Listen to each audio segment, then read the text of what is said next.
आज मैं सबसे पहले आपको बता दूं कि जो ये वीडियो मैं बनाने जा रहा हूँ, इसमें आपको ये बताया जाएगा कि जो एडवांस लेवल की क्लास का इसको पार्ट समझेंगे। सबसे पहले इसमें आपको बताया जाएगा कि जो कस्पल सबलोड होता है और उसका नक्षत्र लोड होता है, उन दोनों का आपस में क्या कनेक्शन होता है। अगर हम किसी हाउस पे भी ना जाकर अगर किसी को प्रेडिक्ट करना चाहें तो किस प्रकार से करेंगे, इन दोनों का भी एक कॉम्बिनेशन हम समझेंगे। जैसे कंजक्शन होती है ना, सेम एज इट इज इनके प्रभाव होते हैं।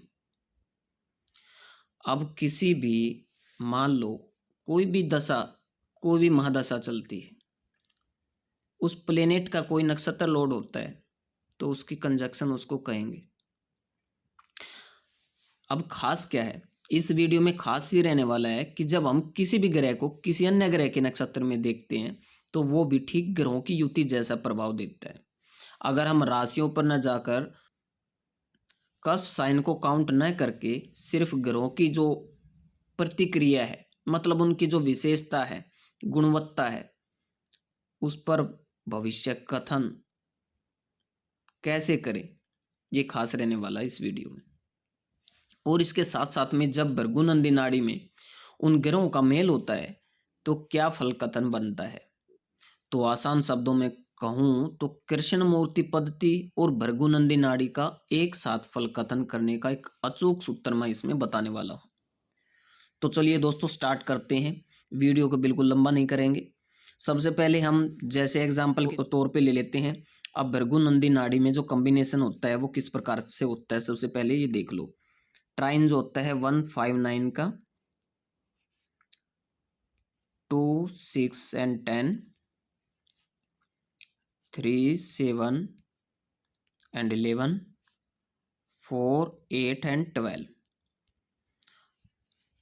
और इसके साथ में 1 7 और 2 12, ऐसे कॉम्बिनेशन लेना होता है भृगुनंदी नाड़ी में।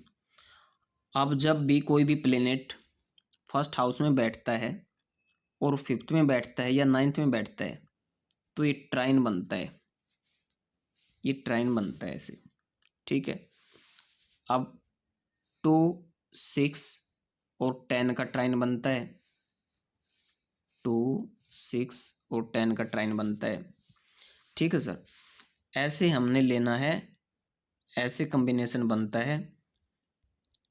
आज इसी पे चर्चा रहने वाली है, वीडियो को पूरा देखें, मज़ा आने वाला है।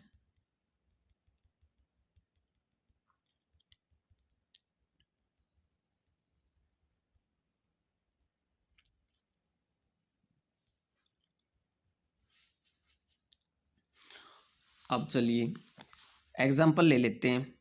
अब एग्जाम्पल पे किसी की महादशा चली हुई है सूर्य की, एग्जाम्पल ले लो आप। केपी एस्ट्रोलॉजी से आप देखेंगे तो आप स्क्रिप्ट में जाओगे ना, तो हम यहाँ पे प्लेनेट लिख लेंगे। पहले जो प्लेनेट होगा वो मान लो सूर्य है, सूर्य की महादशा चली हुई है और उसका जो नक्षत्र लॉर्ड है वो मून है,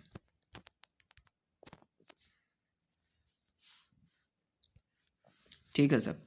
अब इस पे प्रेडिक्शन क्या बनता है, आपने ये नहीं जाना है, आपने ये देखना ही नहीं है कि किस किस हाउस को सिग्निफाई कर रहा है, छोड़ दो उस बात को। सबसे पहले आपने देखना है कि सूर्य और मून, यानी कि सन कहाँ जा रहा है, मून की तरफ जा रहा है, मून को फॉलो कर रहा है।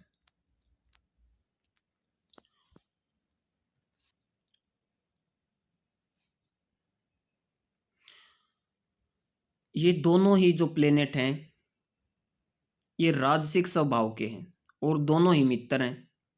उनके समान स्वभाव के कारण कुछ अत्यधिक गर्वात्मक कारक हो सकते हैं जो अच्छे प्रभावों को कमजोर कर सकते हैं। हालांकि देखो व्यवसाय और सरकारी क्षेत्र में प्रगति होगी बंदे की, लेकिन चंद्रमा मन का कारक है और गति का प्रतीक है। आत्मा सोल का जो कारक है वो सूर्य है, ठीक है जी। ऐसा व्यक्ति को हम क्या प्रेडिक्शन देंगे? ऐसे जो नेटिव होते हैं उनके मन में सूर्य आत्मा है और मून मन है। आत्मिक जो शांति इनको मिलती है, ऐसे बंदों को, ऐसे व्यक्ति पर्वतारोही भी होते हैं, पहाड़ों की यात्रा करना काफी पसंद करते हैं। ठीक है जी। ऐसे व्यक्ति को बुखार होता है और आंखों से संबंधित परेशानी होती है लाइफ में, जब भी उसका टाइम ऑफ पीरियड चलेगा इन प्लेनेट का। ठीक है जी।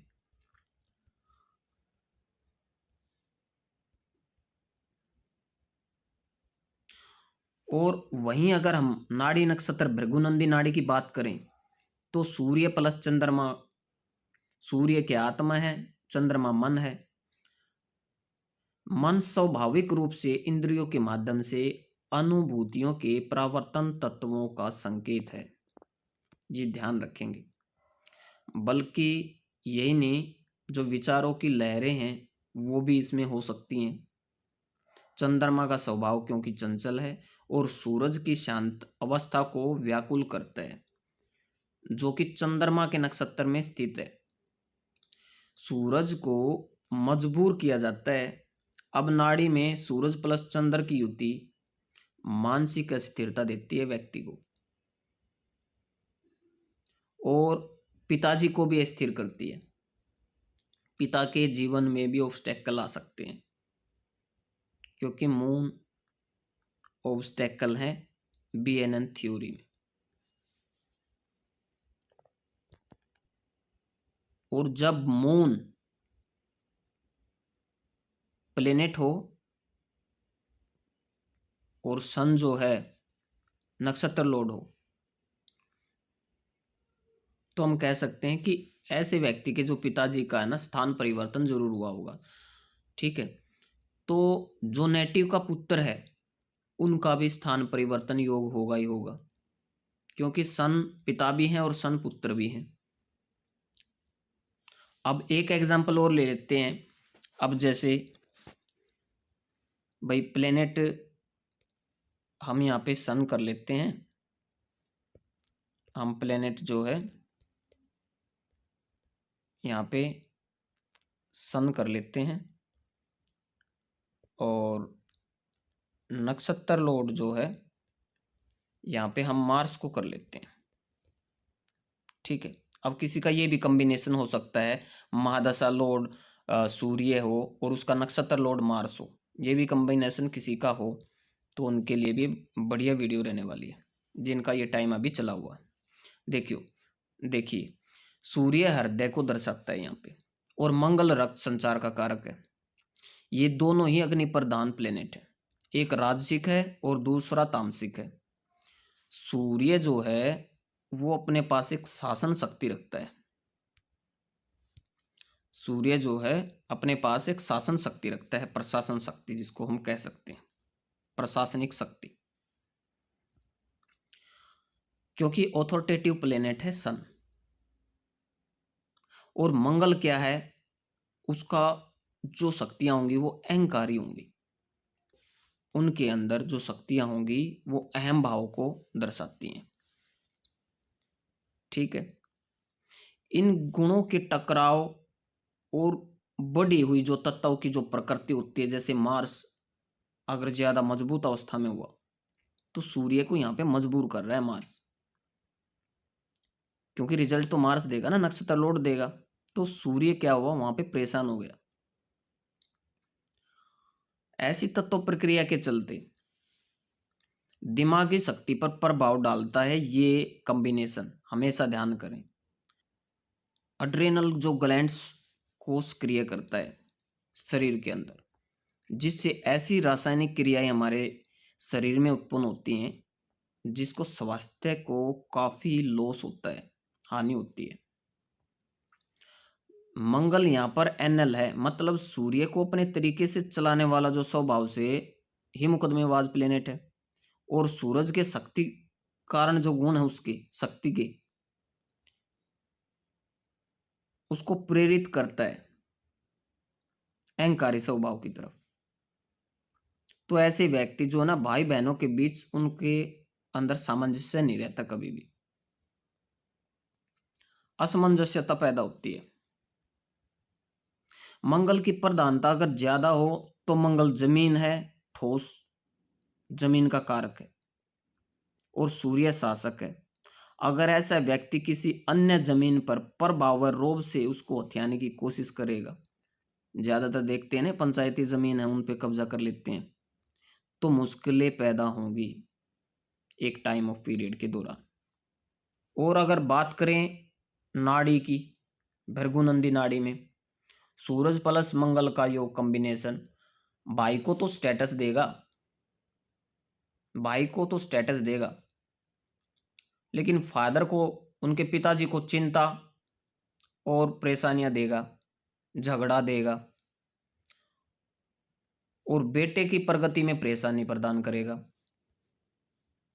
ठीक है जी। अब इसको उल्टा कर लेते हैं, अब इसको उल्टा कर लेते हैं। अब हम ले लेते हैं यहाँ पे मार्स को प्लेनेट लेंगे,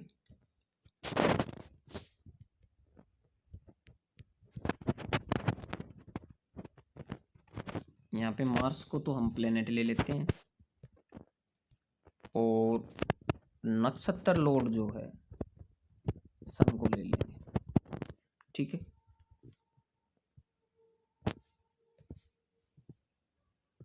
यहाँ पे हमने इसको उल्टा कर दिया। अब किसी की महादशा मार्स की चली हुई है और उसका नक्षत्र लॉर्ड सूर्य है, तो कैसे समझेंगे इसको, कैसे प्रेडिक्शन करेंगे? यहां जो मंगल जो है ना, वो सूर्य के रिजल्ट देगा। मतलब जैसे साहसी प्रयास, जितने भी साहसिक कार्य होते हैं ना, कठिनाइयों को पार करना, आत्म विजेता होता है ऐसे व्यक्ति, और भाई बहनों को समृद्धि भी प्रदान करता है। जितनी भी राजकीय जो सरकारी चीजें होंगी वो प्राप्त करता है। सब कुछ जो भी मान सम्मान से जुड़ा होगा ओहदा प्राप्त ऐसा व्यक्ति करता है। लेकिन पिताजी को हम कहेंगे कि एक संघर्ष के बाद उन्होंने सफलता हासिल की होगी, और ऐसा ही उनके पुत्र के जीवन में रहेगा। ठीक है। लेकिन बहुत कुछ ऐसा होता है कि जो नेटिव का पुत्र संतान होगी वो अलग कॉम्बिनेशन लेके भी हो सकता है, उनकी कोई ना कोई वहां पे इनको नेगेशन का कोई प्लेनेट आ जाए। ठीक है जी। और नाड़ी में अगर बात करेंगे तो मार्स प्लस सन ये दर्शाता है भाई को संघर्षों के बाद समाज में स्टेटस मिला होगा, और भाई को गवर्नमेंट की तरफ से भी फायदा मिलेगा, हो सकता है गवर्नमेंट सर्विस ही दे दे। ठीक है जी।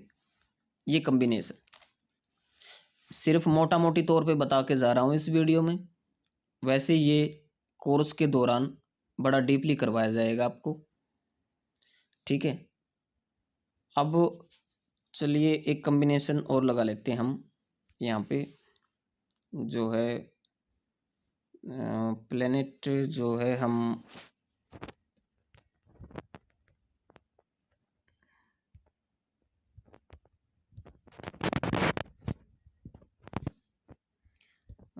सूर्य को ही ले लेते हैं। ठीक है। और नक्षत्र जो लॉर्ड है वो हम यहाँ मरकरी कर लेते हैं।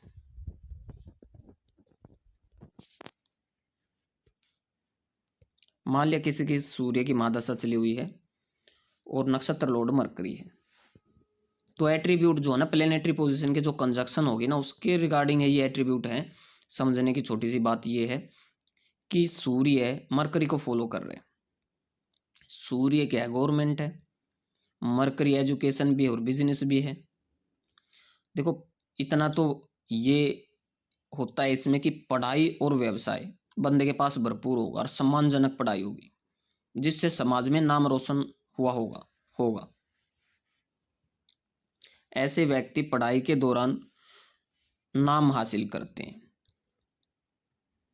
जो पढ़ाई एजुकेशन जो होगी वो सम्मानीय होगी उनकी। और नाड़ी में क्या है, सूर्य पिता को दर्शाता है, जबकि बुध बुद्धिमत्ता का भी है और व्यापार को भी दर्शाता है। जो व्यक्ति के पिता के पास एक अच्छे बिजनेस को और इंटेलिजेंसी को दर्शाता है। और सूर्य देखिए यहाँ पे पुत्र कारक भी है, और जो जातक के पुत्र है ना, वो भी वही चीजें समान एज इट इज करेंगे जो उनके पिताजी ने प्राप्त की होंगी। ठीक है जी। कई दफा आप देखते होंगे ना कि भाई इनकी प्लेनेटरी पोजीशन में ये कुछ लिखा तो नहीं था, इनको मिला कैसे। कई दफा एस्ट्रोलॉजर भी उलझ जाते हैं वहां पे कि यार जो फिर बीटीआर करते हैं इनका तो टाइम गलत है जी। तो देखो 9th हाउस डीएनए का हाउस है, मैंने बताया कि 9th हाउस भी काफी कुछ देता है।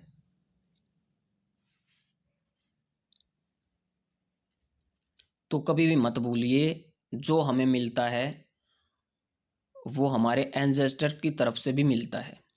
ऐसा ही नहीं है खुद अपना लक लेके आया है बंदा, वो तो मिलेगा ही, लेकिन वो भी मिलता है जो उनके बड़े बुजुर्गों ने किया है, वो अच्छा किया है बुरा किया है, और जो उनकी प्लेनेटरी पोजीशन होगी तो वो भी रिजल्ट देगी ही देगी। इतना ध्यान रखें। अब इसका भी उल्टा कर लेते हैं, अब इसका भी उल्टा कर लेते हैं हम। यहाँ पे जो है, सॉरी, जो प्लेनेट लेंगे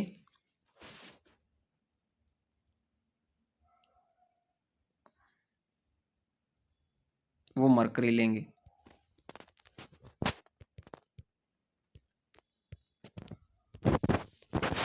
जो प्लेनेट लेंगे वो हम मरकरी लेंगे।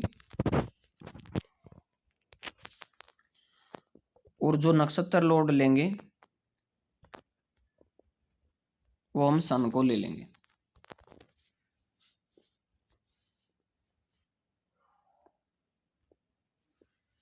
मान लो किसकी बुध की महादशा चली हुई है और नक्षत्र लॉर्ड सूर्य है, सूर्य के नक्षत्र में प्लेस्ड है मरकरी।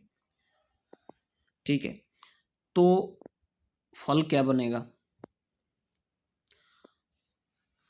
वो जो प्लेनेट मरकरी मैंने बताया ये एजुकेशन है, बिजनेस भी है, ट्रेडिंग भी है। ठीक है जी, इंटेलिजेंसी भी है।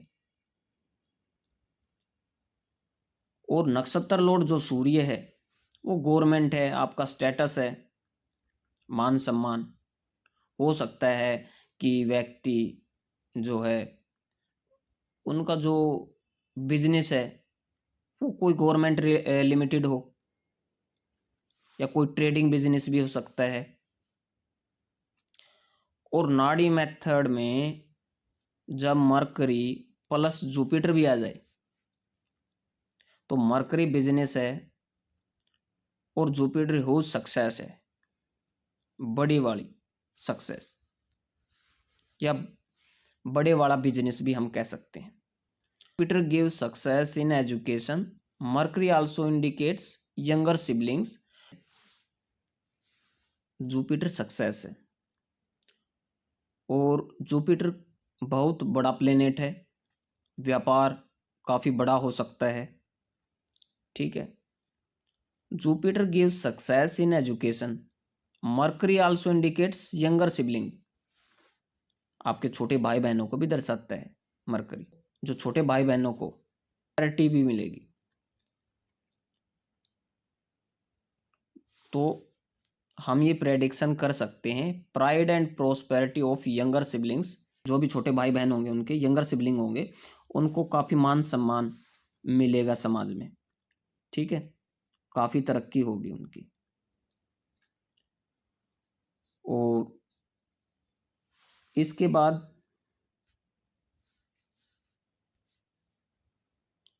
बाद हम ले लेते हैं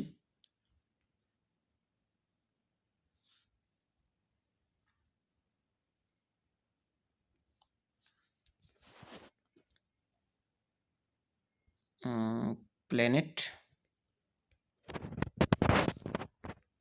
प्लेनेट लेंगे हम सन को, और नक्षत्र लॉर्ड हम लेंगे जुपिटर को। अब इसमें एक बात हमेशा ये ध्यान रखें, जो मैं ये बता रहा हूँ ये कंजक्शन भी आपने लेनी है, इनकी युतियाँ लेनी है ग्रहों की। अब केपी के अनुसार मैं बता रहा हूँ, केपी में आपको समझा रहा हूँ। जब केपी में महादशा लॉर्ड सूर्य हुआ और जो भी मैंने अब तक प्रेडिक्शन किया है वो नक्षत्र लॉर्ड पे किया है, तो एक तरह की युति बन गई। तो इसमें सूर्य जुपिटर को फॉलो कर रहे हैं। यहाँ पे हम ऐसा कहेंगे इसमें जो सूर्य हैं वो जुपिटर को फॉलो कर रहे हैं। और भृगुनंदी नाड़ी में अगर नियम से हम देखें तो सूर्य मान लो, देखो वो फर्स्ट हाउस में किसी का सूर्य प्लेस्ड है और जुपिटर 5 में है, 9 में है, ठीक है, या 12th में है, ठीक है, या सेकंड में है, 7th में है, ठीक है जी। ऐसे ट्राइन लेना है हमने BNN में। तो मान लिया भाई सूर्य की यहाँ पे 10 डिग्री है, BNN में आपने जो जैसे लेना है, BNN में जैसे चेक करना आपने। अब KP में तो ऐसे ही हो गया कि जैसे नक्षत्र लॉर्ड होगा तो सूर्य उसको फॉलो कर रहा है एग्जाम्पल के तौर पे। लेकिन BNN में आपने बिल्कुल अलग से ये चेक करना है, युति उसको कंजक्शन उसकी जो चेक करनी है आपने। मान लिया सूर्य 10 डिग्री है और जुपिटर 14 डिग्री है, इस बीच कोई और प्लेनेट नहीं है, क्लोज डिग्री में जुपिटर बैठा हुआ है, तो सूर्य किस चीज को फॉलो कर रहा है? जुपिटर को, ठीक है। तो इसका क्या प्रेडिक्शन बनेगा? क्योंकि ट्रेडिशनल जो एस्ट्रोलॉजी है उसमें भी गुरु बृहस्पति वित्त का, संतान का और सहयोग का कारक बताया गया है, का ज्ञान का स्वामी भी है। इसके साथ साथ संबंध कारक मामलों में को भी जुपिटर को ही लेंगे। ये मैं ट्रेडिशनल एस्ट्रोलॉजी पे बता रहा हूँ D1 चार्ट से, ठीक है। अपनी जो वैदिक जो ज्योतिष होती है वो सरकारी संबंधों में भी उत्तीर्ण होगा। ऐसा व्यक्ति बड़प्पन और सफलता कारक को दर्शाता है। पिता का और जातक के पुत्र का भविष्य भी अच्छा होता है। जातक स्वयं अच्छी पृष्ठभूमि वाला और आध्यात्मिकता की तरफ झुकाव वाला होता है। ऐसा व्यक्ति एक नामी व्यक्ति होगा, समाज में उसका रुतबा होगा। ऐसे व्यक्ति को एक बात और हम बोल सकते हैं, सन को क्रॉस करके आया है जुपिटर। जुपिटर इज जीव, पुत्र। अब सूर्य पिता है और जुपिटर खुद नेटिव है जिसका बर्थ चार्ट होगा। तो ऐसे व्यक्ति को हम कह सकते हैं उसका जो भी स्वभाव होगा वो अपने पिता पे होगा, फेस वैल्यू भी पिता पे होगी, ठीक है जी। अगर क्लोज में जुपिटर के क्लोज में चंद्रमा आ जाए तो हम ऐसा नहीं कहेंगे, फिर कहेंगे माता पे होगा, माता पे गया होगा, ठीक है। ऐसे प्रेडिक्शन बनता है।